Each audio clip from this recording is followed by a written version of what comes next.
and welcome to the Kentucky Chamber Restart Kentucky webinar addressing COVID-19 legal liability risk for employers. I'm Kate Shanks. I'm Vice President of Public Affairs for the Kentucky Chamber, and I'm glad to have you all joining us this afternoon. This webinar is part of a series that we are offering to help employers, businesses who are responding to the COVID-19 pandemic. We are happy to provide this education to businesses and to help businesses that are dealing with these new changes and understanding what's expected of them so that they can continue to operate and reopen under these new conditions from the COVID-19 pandemic.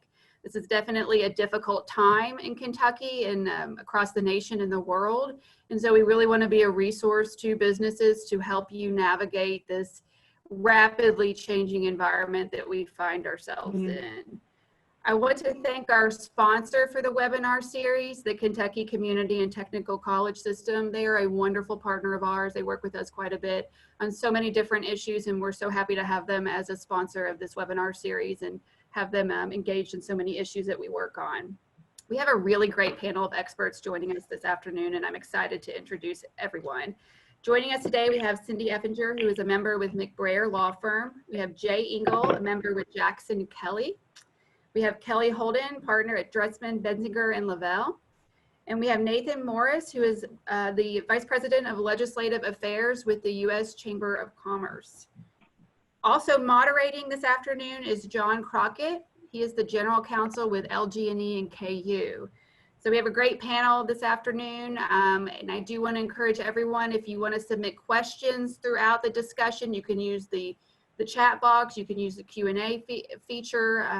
We also received lots of great questions from registrants, which we have incorporated into the discussion that we're going to be having today. So thank you again for joining us. And with that, I will turn it over to John.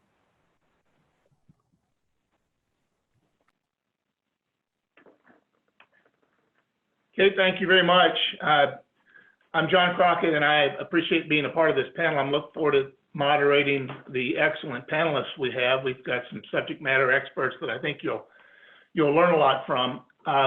As we sit here today, we have 10-step reopening guidance from Governor Beshear.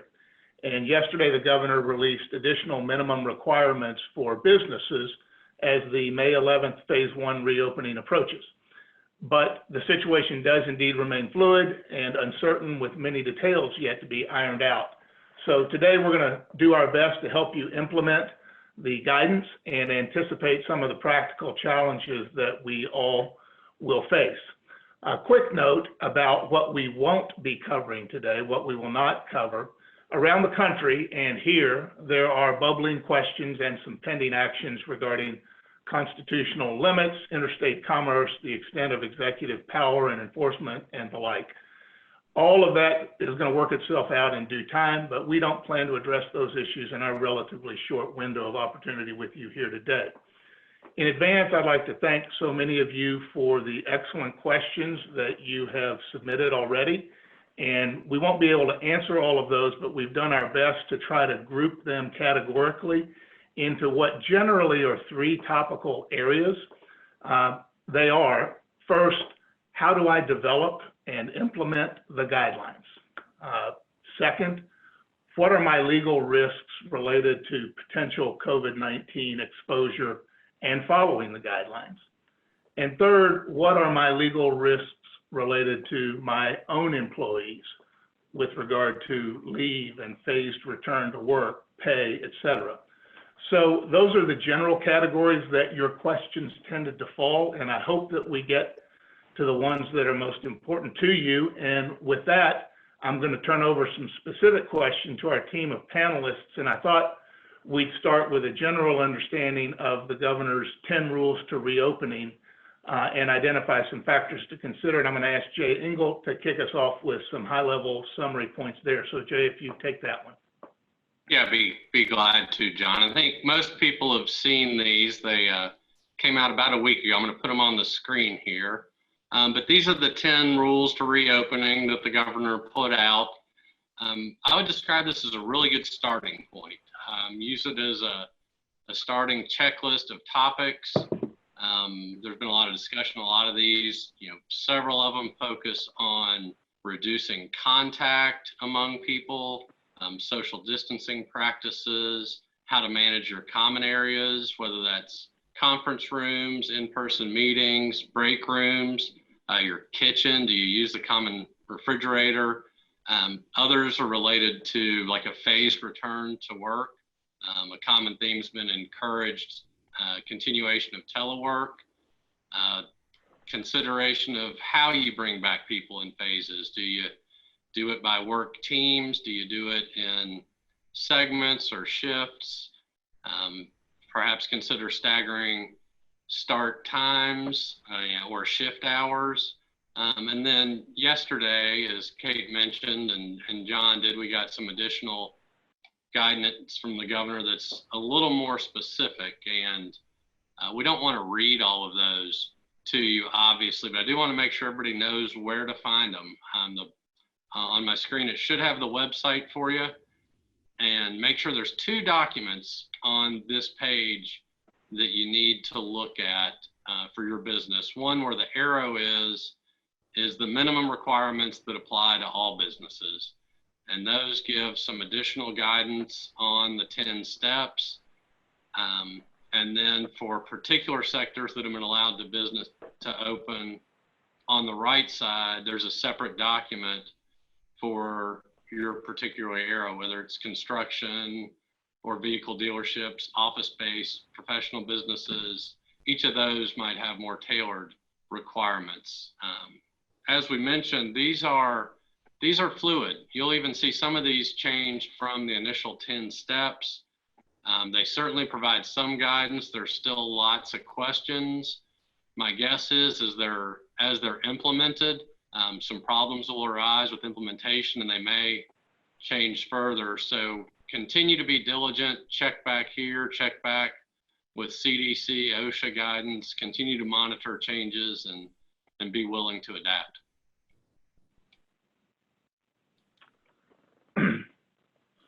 Jay, thank you very much. Let me turn to Cindy with a question about general work protocol and policies. Should businesses establish a return to work protocol? And if so, what should they look like, Cindy? Absolutely. I think every business needs to consider the unique nature of their office environment or their business environment. But every business has the obligation to create a policy, communicate that policy to its employees, and to enforce that policy. And we start with what Jay discussed in terms of the 10 points that the governor has put out, and it's going to evolve and it's going to contain many more details. We could certainly talk about this for a whole hour, and I will not do that. I'll promise I'll keep it brief. But if you take what the governor has initiated and knowing what we know about this crisis and pandemic, we've got a few things that we need to include in our policy. The first would be to establish a healthy at work officer or team that will address all of these questions that will come up, whether it relates to leave or PPE or fear and anxiety or temperature checks and masks, all of the things that we'll talk about in more detail during this hour. That team will be responsible for not only handling the questions, but developing and evolving policies. And it will allow employers to have a consistent message and know all of the types of information that's coming in and what information is going out. Our traditional notions of employment law should not be abandoned during this time, and consistency is the #1 best practice. In terms of offering PPE and the on-site checks, we're going to talk about those in greater detail. But one thing that we should be looking at also is creating a sanitizing and cleansing schedule. Who's going to be responsible for that? What are we going to provide? What areas are going to be cleaned and on what basis? What are high traffic, high touch surfaces? And what if we don't have the available sanitizer or cleaning fluid? We need to make sure that we get that. That needs to be in our policy. Who's going to do it, when it's going to be done, and how it's going to be done. Jay mentioned, limiting face-to-face meetings and continuing teleconferencing.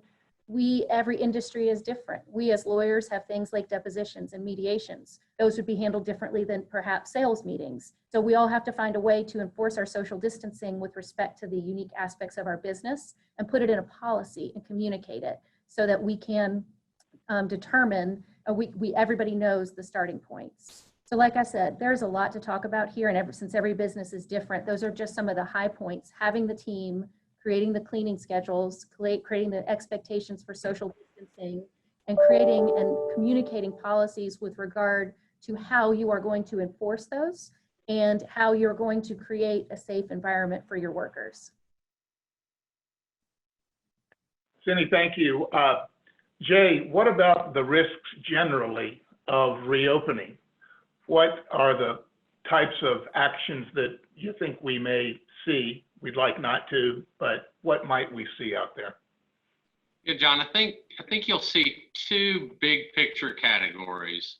One's going to be related to exposure, or illness, and the other will be the employment issues. With regard to exposure-related lawsuits, you again got two categories there. One's going to be by employees, by your own employees. What if one of them contracts COVID-19?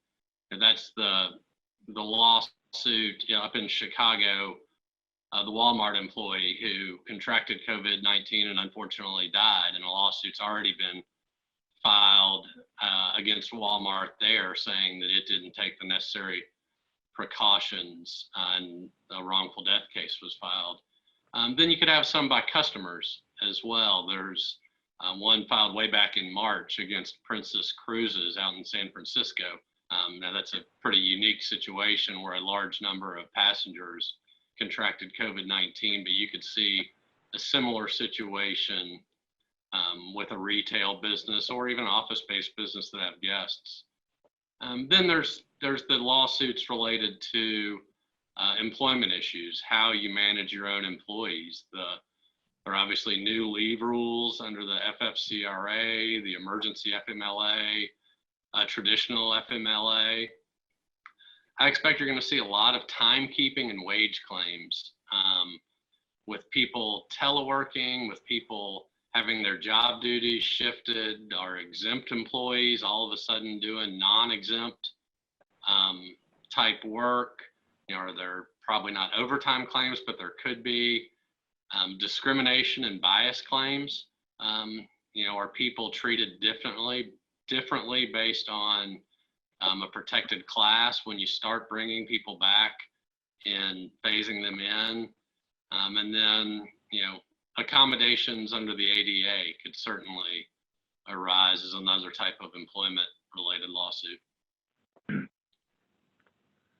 Jay, thank you. We had kind of outlined some questions that we wanted to hit, and the next section are those things related to potential COVID-19 exposure for others who may enter your businesses. And as it turns out, many of you are asking questions here of us right now in the chat room in categories of temperature taking and masks. So it just so happens that your questions are aligning with where we were going to go next. So with regard to temperature taking, Cindy, do you want to address where things stand on temperature checks at this point? Absolutely. I think the governor's response yesterday has clarified that a little bit, and thankfully he is not imposing a mandatory on-site temperature check for every person who comes in your building. However, he is requiring that if you don't do an on-site check, that there are self-checks or self-screens, that every employee should be mindful of their own personal medical condition. If they're experiencing signs, they need to report them, and they need to address them in some way so that they're not going to continue to spread this disease. So whether you do an on-site test or a self-screen, that report must be made. The self-screen obviously requires a lot of the employee and some follow-up from the employer if there is a report. But the on-site test is the one that has several businesses concerned, mostly because how do we do it? And I think there are three main areas that every employer needs to consider when you are thinking about doing an on-site screen. One is to make sure that all the information is kept confidential, that you have one, maybe two people who are conducting the tests and the screens, that they are aware of the confidentiality of the information they're receiving, and that they don't go beyond the questions that are asked in the screen in order to get to other information. Two, you got to provide the personal protective equipment for that person who's doing the screening. That's something that will be necessary to protect your screener. And finally, I would make sure that there's a protocol in place for record keeping. We have to keep a log of the answers. We have to keep a log of the temperatures. And we have to keep that in a safe place away from personnel records. So if you're going to do an on-site screen, there's more to consider. But in the interest of time, those would be the 3 things that I would start with as a business to make sure we have some policies in place, and your policy will evolve and develop and have more details in it. But that is where I would begin.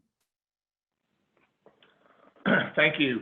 Let me throw over to Kelly now some specific face mask questions. There are several questions, and I'm gonna ask 3 or 4 of the questions together. And Kelly, if you wouldn't mind kind of picking up where you think makes sense. Number 1, what are the specific face mask requirements in Kentucky as we sit here today? An offshoot of that question, in an office situation where the employees are otherwise maintaining social distancing, is it necessary to wear a mask all day? Am I allowed to require anyone meeting me or my staff at the office to wear a mask? And am I required to provide masks for my employees? If so, what type and how frequently? So if you could dive into that, it'd be great. Sure, no problem. So the governor's minimum requirements does address the mask, and essentially employees are required to wear at least a cloth mask. It does not have to be a surgical or N95 mask. They don't have to require, you cannot require an employee to wear it if it requires or it's going to cause a serious health or safety hazard to the employee. So if you have an employee who has breathing issues or COPD and the mask is really interfering, so that person's asking for an accommodation essentially to a guideline that not only have you required as the employer, but the government is requiring. And I would ask them to provide a doctor's note saying they're exempt from those requirements. However, that person then should try to maintain a 6-foot distance if at all possible when in the workplace. With regard to how often you have to provide masks, the cloth masks, the benefit to those, according to the CDC guidelines, is they are washable. So to the extent they would become contaminated, they can be washed and sanitized, which is the benefit to a cloth mask. I saw one question about the use of bandanas. That would also be considered a cloth mask. There are guidelines contained within the government's or within the governor's order that has some proper use of PPE. The CDC has provided that for employers, so I would highly suggest that you click on that link and check that out. To answer one of John's other questions, the employer is required to provide the PPE to employees at no cost and to offer some instruction on proper use of PPE. I know in looking at the CDC guidelines, a mask that only covers the mouth and not the nose is not proper use. It has to cover the mouth and the nose. With regard to customers, you should encourage customers to wear masks, or clients, to the extent that they're coming into the workplace. And I'll go back to what Jay had talked about in the beginning. Any meeting that can be done via video conferencing, Zoom, or a telephone, that is highly encouraged versus face-to-face meetings. Sometimes that's just not possible for certain businesses, so it is encouraged that customers wear a mask and to try and provide masks for employees. To the extent that businesses are using the paper mask, more like a surgical type mask, those do have to be changed more frequently and cannot really be properly sanitized. The CDC says when those masks become moist, they are no longer effective and would need to be changed. So there's a lot of information about masks, but I would highly encourage you to check out what Jay had circled in the beginning with the minimum requirements, and then look at the CDC guidelines on masks. And maybe one of the other questions that I probably didn't address that I saw come across was with regard to masks, can you require that to be done? And the answer to that is yes. It's in the governor's order for a return to work, and you as an employer can set guidelines for what employees need to do. And it's just like any other guideline that you would propose. Employees don't have the right to refuse to follow guidelines. I think that answered it. Kelly, I'm happy to answer anything else. Yeah, that's pretty good. I think I'll add to that I think that there are some questions in the mask area around what is meant by working alone and what is meant by an enclosed space, and those are things that are are just going to have to work themselves out a bit. I don't think that we've got crystal clarity around that, if you will. Kelly, let me stick with you a minute. What if you got an employee who is fearful and refuses to return to work, sort of launching into the employee area a little bit? Absolutely. So I've had this question for weeks now. I have a lot of healthcare clients who are clearly essential, and they have employees who have to report to work. And we've seen different categories of this: employees who just, quite frankly, are very fearful and don't want to come to work. I've seen where employees have gone to their physician and gotten a physician's note saying they're in a high-risk category and they're not able to return to work. I've unfortunately seen some employers say, I think you're in a high-risk category and maybe you should stay home. So to address the first issue, when an employee just refuses to come to work because they're fearful, if you have work available for that employee and they're not willing to come in, they have essentially resigned their position because you have work available and they're not willing to do it. Even what seems like a legitimate basis, that's not really proper. I had sent to the panel today, Ohio just recently came out and said, with regard to unemployment, if you offer work for an individual and they refuse to work, they're on the Ohio unemployment site, they want you to report that because that person is no longer eligible to receive unemployment benefits. The deputy director in Kentucky has essentially said they'll look at those on a case-by-case basis, and in some cases, if the employer is doing everything they need to do to provide a safe workforce and the employee is refusing to come in just basically out of fear, in most of those cases, that person should not receive unemployment. Now, with regard to an employee who receives a physician's note, that becomes a different matter. And in that case, you almost have to take those on a case-by-case basis. And that person may then be eligible for paid leave under the FFCRA. They may be eligible for FMLA leave, depending on if they can get a doctor's certification and what that provides. The Department of Labor has issued a statement stating that someone who just won't come to work out of fear is not eligible for FMLA. But if they have some type of condition that puts them in a high-risk category, that becomes much more of a gray area. So it's a really dicey issue that we have been dealing with, and I think we will continue to see more and more as more workplaces are opening up. And that's where it becomes really important, as Cindy said, to have a plan, to train on that plan and communicate that plan to show that you're doing everything you can to create a safe work environment, and their refusal to come into work is somewhat unreasonable. Kelly referenced the FFCRA, that's the Families First Coronavirus Response Act. Pursuant to that act, Cindy, how should businesses document and process leave requests if employees don't provide a doctor's note? What are some of the other practical issues surrounding that? Well, that's a good question. The FFCRA does require that we provide, or employers of 500 employees or less, provide paid sick leave and perhaps extended family medical leave for the closure of schools and daycares.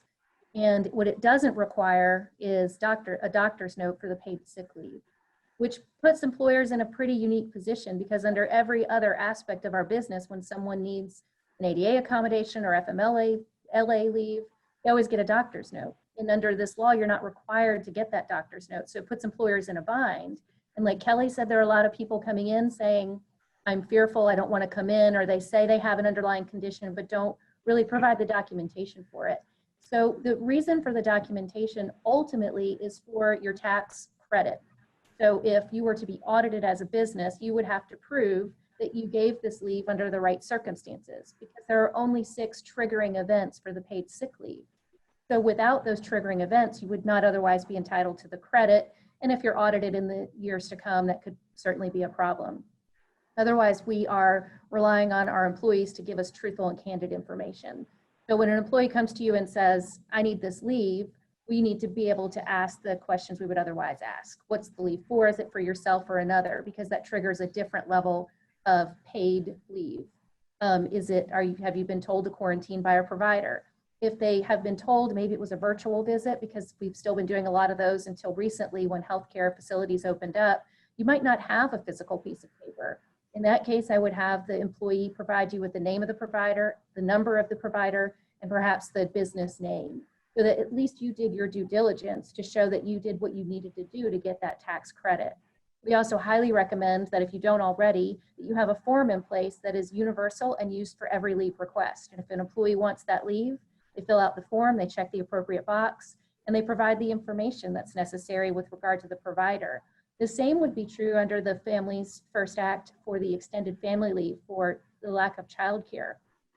There have been a lot of questions about, well, what if a mom and a dad both want to stay home? Can I refuse the mom if I know the dad is at home, or something along those lines? Or how do I know there's not sufficient care for the child so that I have to grant this leave? We ask that under that form, there's a portion where the employee signs and certifies that there is no other adult available to care for their children, so that again, you can show that you've done your due diligence to get that tax credit and otherwise comply with the law. There are a whole lot of excellent questions coming in here to the chat room. And so I would encourage any of our panelists, as you're scrolling through and you see one that you want to grab and take a crack at, please interrupt and do that. Let's jump back to masks for just a second, Jay, as it may relate to the requirement of masks, if that's in conflict with collective bargaining agreement provisions. How do we balance this executive action? It's not really an executive order, but how do we balance the governor's minimums with other things like CBAs?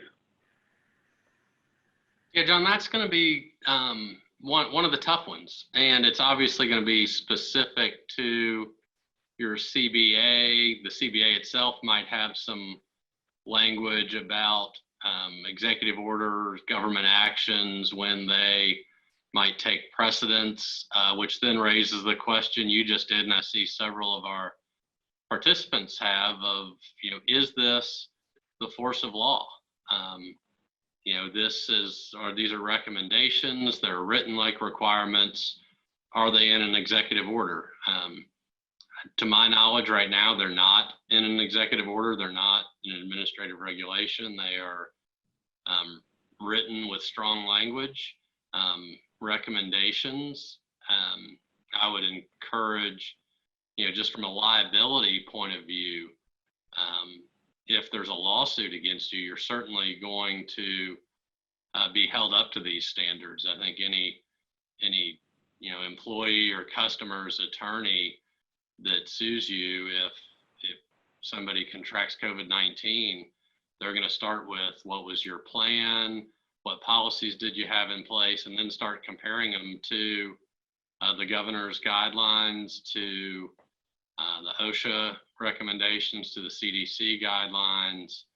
So, don't mean to sound like a lawyer and not give an answer, but there's not a clear answer on some of these, and they evolve every day, as we've seen, lawsuits resolved the last couple of days regarding prior action. There could be challenges to some of these and questions over what force of law they have. So as far as union rights, collective bargaining agreements, the best thing is to really look at the language, see what it says about conflict with or superseding, executive orders or government actions. All of us have had a number of folks in our workforces working remotely for the last 2 months, nearly, in numbers that we never experienced in the past. That's going to change things in a lot of ways, some predictable and some unpredictable, I think, as we go forward. But let me ask a question, Kelly, of you about the equities. Does equity demand requiring everybody come to the office if some can work remotely but others can't? How do we balance those sorts of issues? Yeah, so, pretty much all the governors have been saying, to the extent that people can continue teleworking, we want to do that. We want to maintain distance from people. So if some jobs are appropriate to telework, those individuals should continue doing that to the extent possible. There are some jobs that cannot be done via telework, and people do have to come to the office. And in that case, it may seem inequitable to the people coming to the office, but that's the reality that we're in right now, is that the jobs that can be done telework should continue that way. And I saw, one of the chat questions in that regard that, that may cause resentment from some of the other workers in the workplace. And, that's sort of always a universal problem of it's not fair to me. And you hear that a lot from employees. And I've always told HR managers when I'm working with them that you have to tell employees, as long as you're making your decision based on business needs, your best judgment, and here now we have these COVID-19 guidelines coming out from governors and our government, that's what we need to follow. The inequitableness is what it is, and there's not much that can be done about that. Let me switch away from our legal panelists for just a minute and turn to Nathan to talk a little bit about some of the activities that are taking place at the federal level. There have been provisions in one of the federal COVID bills, and Senate Bill 150 had some protections in it. What can you tell us about the activity that's going on in your universe, Nathan, as it relates to these issues? And as Nathan's sharing his thoughts, maybe the panel could take a look down through some of these questions and pick and choose a few others. So first, thanks for having me, and I'm happy to talk about that. I think a lot of the questions that have been asked are the same questions that we're seeing from businesses around the country at the U.S. Chamber. There's a lot of concern for customers and a lot of concern for employees in creating safe environments. And what we're encouraging both federally and in states where we have fantastic partners like the Kentucky Chamber is for businesses to be offered liability protections that are timely, that are targeted, and that are temporary, and that allow them to open in ways that are safe for their employees and for their workforces, and anyone with whom they engage, but also give them stability and confidence. Because for any business, a lawsuit alleging that something with respect to COVID happened on their premises or as a result of their activities could be devastating, especially when they're emerging from a very difficult economic period here. And so at the federal level, I think many of you are obviously familiar with Senator McConnell. He's discussed the importance of liability relief for businesses. We have proposed several measures that we think would be helpful, including limitations on liability with respect to exposure, insofar as employers make a best effort to protect their employees and their customers by following public health guidelines, prevent lawsuits against them. If they're grossly negligent or they're willfully exposing individuals to COVID, of course, they would not be protected. We've also had considerable discussions at the state and federal level about personal protective equipment. I've seen several questions in the chat about the difficulty of acquiring it. And that's a real challenge around the country. There are still shortages of PPE. In many states, PPE is being directed to medical facilities or healthcare providers, and thus unavailable to others in the quantity that they may need to reopen in a manner that would make them feel safe and allow them to comply with guidelines. So we recognize there's a need to have more PPE being produced. And one of the things to do there is to allow companies, and SB 150, which you referenced in Kentucky, did this. It gives some protections to businesses that reallocate resources, repurpose production, and begin manufacturing PPE that's recommended by the CDC or others. Unfortunately, the federal protections right now for PPE are very narrow. That's something that we're discussing with Congress, and some states have begun moving on this as well. But insofar as you have PPE and you're using PPE, there are only liability protections that are offered to you if the PPE was sold through a government purchasing arrangement of some sort. So sold to the state and distributed to you, and then only as well if it's in a healthcare setting. So if you have any kind of business that's not a healthcare business and you acquire recommended PPE, no liability protections attach. So we're talking with policymakers around the country about that and the need to offer protections to businesses that are working diligently to directly source PPE and then deploying it. Another issue that we've discussed quite a bit, and I think Jay mentioned that you'll see a lot of action on exposure lawsuits in the employment space. Unfortunately, the trial bar is very, very creative in its thinking, and we're seeing hundreds of lawsuits around the country on a wide variety of topics, some that assert fear of exposure. There are public nuisance lawsuits and complaints that have been amended to include new COVID-related claims and pending litigation. pension funds are suing companies and saying their boards and directors didn't provide adequate foresight about COVID or the potential for a pandemic to affect the business. So there's probably no end to the number of lawsuits that will be filed and no end to the theories of liability that will be used. But exposure is certainly a very big part of that and something that needs to be addressed. Positively, some states are already beginning to work on this. North Carolina, which I know is not a neighboring state, but it's close by, passed a bill earlier this week that gives all essential businesses liability protections while they're operating during the declared emergency in the state. And that also applies to emergency response entities, which we interpret to mean folks who are making PPE, they get some liability protections as well. And near you, Indiana had pre-existing measures for healthcare providers that were triggered by their executive order. So those are in place now. Illinois' governor has offered a liability shield to healthcare workers and facilities. And Ohio now has a bill filed that would give very broad protections to businesses that are operating there for 180 days during a declared disaster, and then for 180 days after the disaster, so that non-essential businesses get important protections as they work to reopen. And that would be with respect to exposure and activities undertaken by the businesses. So it's encouraging to see the business community's concerns with this issue being taken seriously. Just for everyone's edification, we've polled publicly and released the results earlier today, and there's huge bipartisan support around the country for offering businesses that are making a good faith effort to protect their employees and their customers liability protections. So it was 84% in favor of liability protections for essential businesses and 82% for businesses that are working to follow public health guidelines. So there's enormous support for this notion, and we think that's heartening. That's good news. That's good to hear. Thank you, Nathan. Appreciate that very much. Cindy, let me jump back to you with a question about the kind of complaints businesses might be on the lookout for related to unsafe work environments, and what should businesses consider when dealing with those kind of complaints? What do we think we'll see?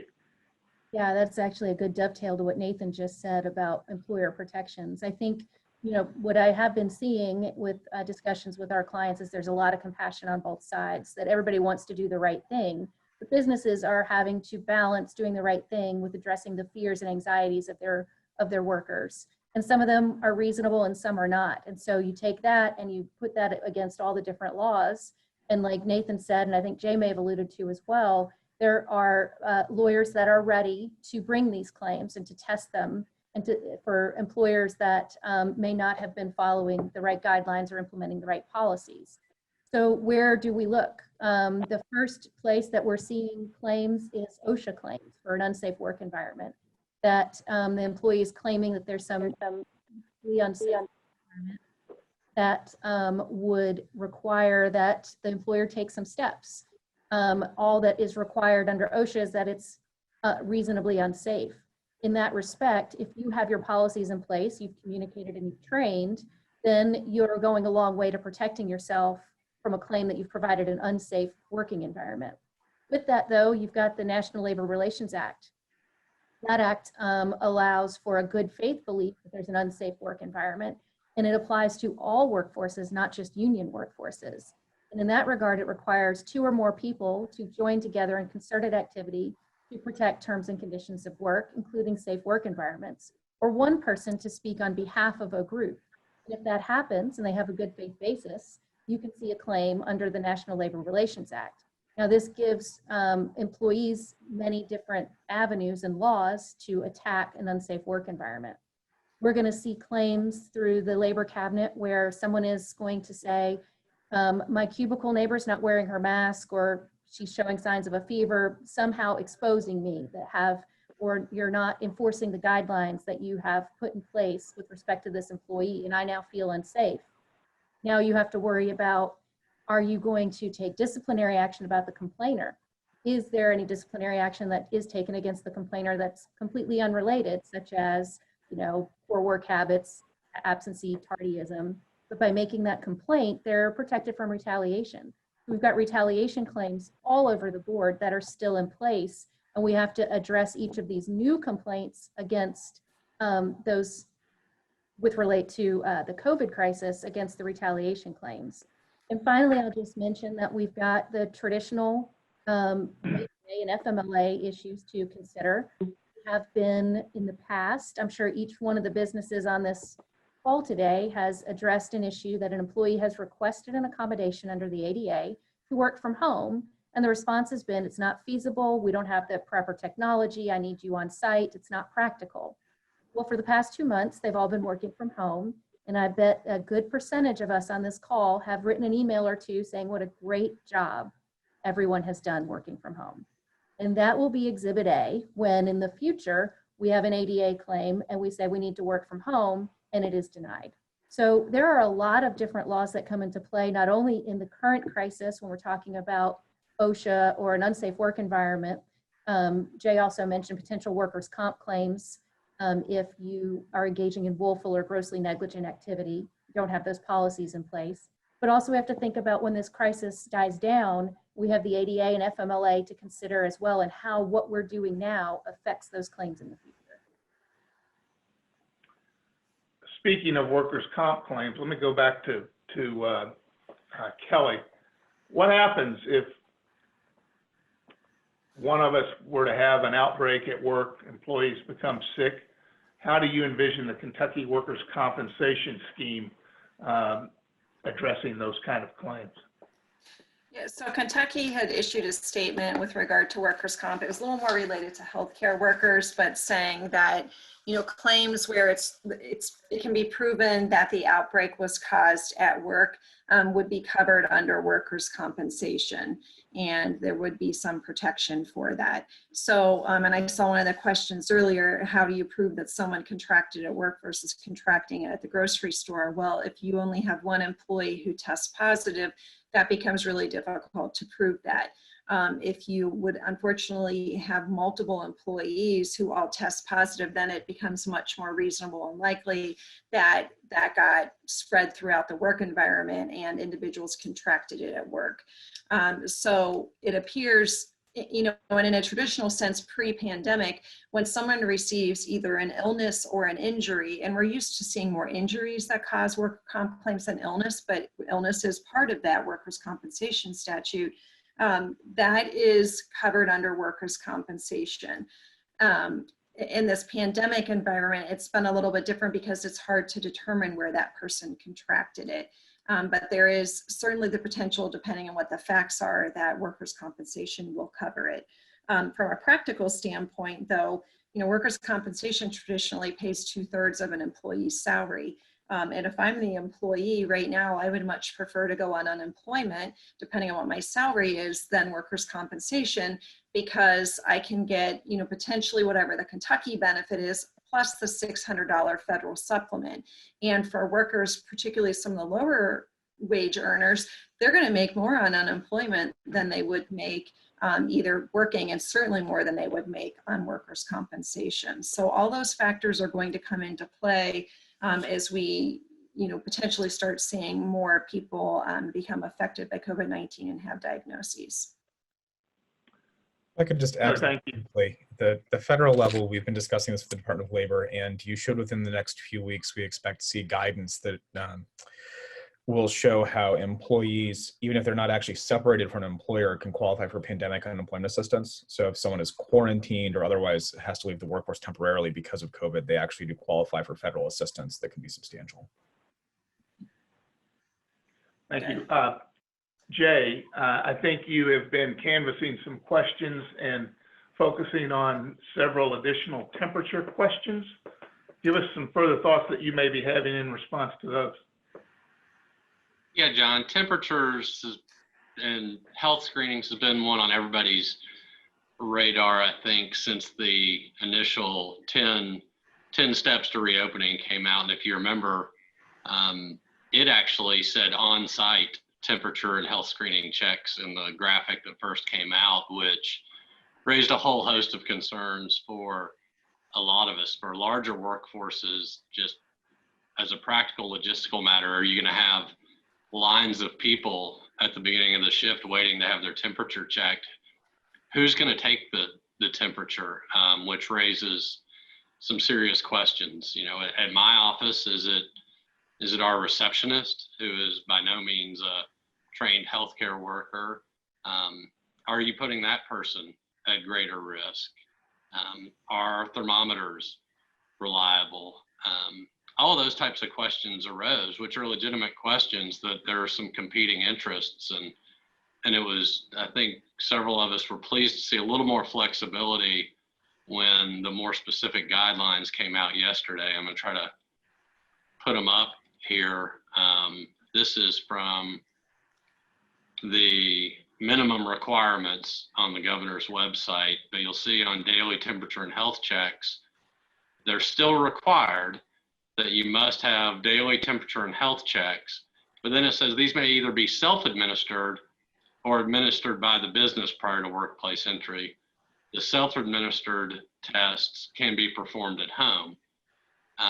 So if you're going to go that route, it might be more manageable, but you're still going to need to document it in some way. You're going to need to ask every employee whether they did their self-administered temperature or health check. You're going to need to document that in some way. I've seen some questions about whether you need to or can record the actual temperature. I've certainly seen some guidance and some company policies where it's more of just a checkoff. Was the temperature taken? Was it self-administered? Was it normal? Check the box normal. Don't actually write the temperature down. There's some questions about what temperature to use. I think the most safe guidance is follow the CDC number of 100.4. And then there's the obvious questions that don't have an easy answer of, my temperature typically runs low. 99 might actually be a pretty good fever for me. Or what if somebody is normal at the beginning of the day, develops a temperature during the day? You're not going to be able to answer every single scenario like that. I think the best advice, and I think the common refrain you're hearing from all of us is put together a really good plan. Take your time to do it. Use the resources that are out there. We've mentioned several, the governor, CDC, OSHA. Do your studying, and then make sure to train on it and implement it.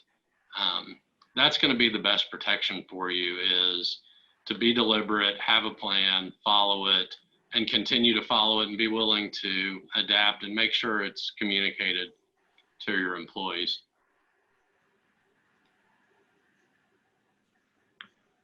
Other panelists have questions you're seeing here that you'd like to address. I saw a couple about reopening proposals and what do we do when employees don't want to come back or don't want to abide by the rules, and I can address those just as a general topic. The governor has not required everyone to submit a reopening proposal necessarily. He's got this phased reopening. The proposal we're talking about is, and that Jay just mentioned, is a detailed healthy at work or return to work plan that addresses all of these 10 different topics in great detail, far greater detail than we have been talking about here today. What do you do when an employee refuses to abide by those rules? Because we as an employer have the obligation to enforce and implement and train. We've got to have a disciplinary system just as we would with any other employer action. Kelly mentioned that briefly earlier in the hour, that if you have a rule or a guideline and your employee doesn't follow it, then there's disciplinary action. The only caveat to that is going to be, what is the underlying basis? Is it someone saying that they don't want to wear the mask because they don't like masks? Or is it someone saying that my next door neighbor isn't wearing a mask and that's a complaint that I'm having because she's going to affect me? So if it is, I don't want to wear the mask, well, we can fire you, we can discipline you, we can send you home, we can suspend you. If it's a basic I don't want to response, then we've got the obligation to discipline. Because if we don't, it could give rise to a claim that is otherwise protected by another employee having an unsafe work environment. In that same regard, there have been several questions about waivers. Can we require employees to waive any claims? And there is a question about that. We have been digging into that ourselves. I would highly recommend that with your return to work policy, you get 2 signatures. or signature that acknowledges receipt of the policy and an agreement by the employee to abide by it, just like you would in any of your other employee handbook provisions. And if you want to discuss whether a waiver of liability would protect you, that would be something I think you should discuss with legal counsel to determine how to put that together in the right way. But there is some discussion about whether and to what extent you can get that waiver if someone says wants to voluntarily opt out of the mask requirements. Because what we have to remember, and we hear, it doesn't matter if it's our governor or the president or a medical expert, the mask isn't just for you, it's for your neighbor as well. And that safe work environment is when that's when it's implicated, is when it affects your neighbor. So I hope I've sort of lumped those together in a way that makes sense, and I'll pass it along to another panelist who's seen some other questions.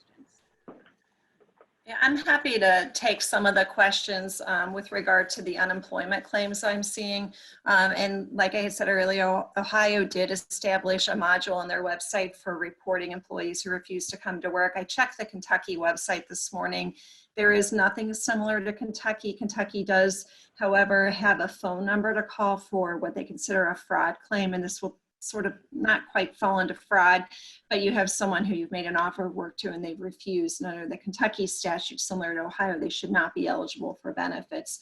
I think the practical problem is anyone who's tried to call Kentucky unemployment is likely not going to get through right now.